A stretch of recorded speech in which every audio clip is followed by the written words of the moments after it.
আস্তে আস্তে মনের ভিতর নানা প্রশ্ন জানার গাছটা বেড়ে উঠেছে। এই বেড়ে ওঠা ত্যাগের জন্যই জন্ম হয় শিক্ষা অর্জন করার চাহিদা। সভ্যতার এই পৃথিবীতে শিক্ষার জন্য শুরু হয় স্কুল কলেজে যাওয়া। যদিও পৃথিবীর একটা সময় শ্রেষ্ঠ শিক্ষা প্রতিষ্ঠান পিতা মাতা ও পরিবার, তবে খুব অল্প সময়ের মধ্যেই পিতা ও মাতায় অবসর গ্রহণ করে উপনীত হয়। তখন শিক্ষাদানের দায়ভার বর্তায় স্কুল কলেজের শিক্ষকদের।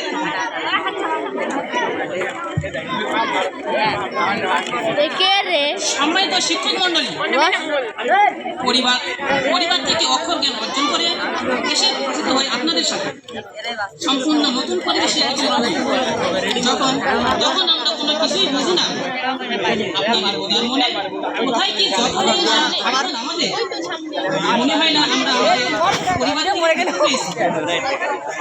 কারণ চারা গাছটা আপনারা কত না যতনে বৃহৎ দিচ্ছে গড়ে তোলে। প্রিয় অভিভাবক, একজন জন্মদাতা পিতা তার নিজের হাত ধরে সন্তানদের পথ চলতে শেখায়। সেই শেখানোর হাতটা আপনাদের কাছে এসে নিশ্চিন্তে ছেড়ে দিন। এর চাইতে আর কোনো বড় অভিভাবক থাকতে পারে কি? শ্রদ্ধাই করি অনুতোষী আপনাদের বন্দনায়। আমরা যেন উজ্জীবিত হই আপনাদের চেতনায়। হে বিদায়ী ভাই বোনেরা, আমাদের এই বিদায়ের দিনে আমাদের সেই এসএসসি বিদায়ের কথা মনে পড়ে গেল। বিদায়ের বেদনায় জলে ভিজা চোখে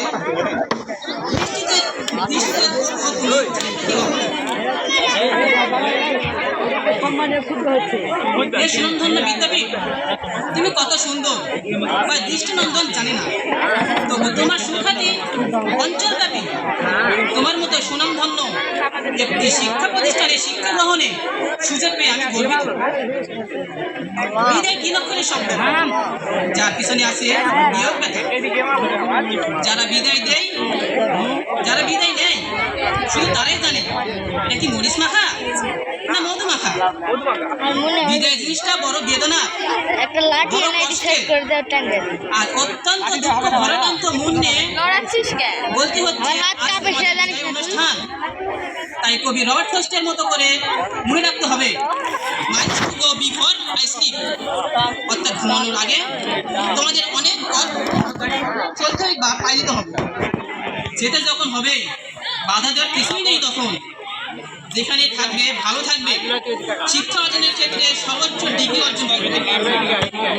আমাদের নিকটে হিসেবে আলোক বক্তৃতায় ন্যায় মশাল জ্বালিয়ে রাখবে। সর্বোপরি দেশ ও জাতির সেবায় আত্মনিয়োগ করবে। সকালে সুসাফল্য কামনা করবে।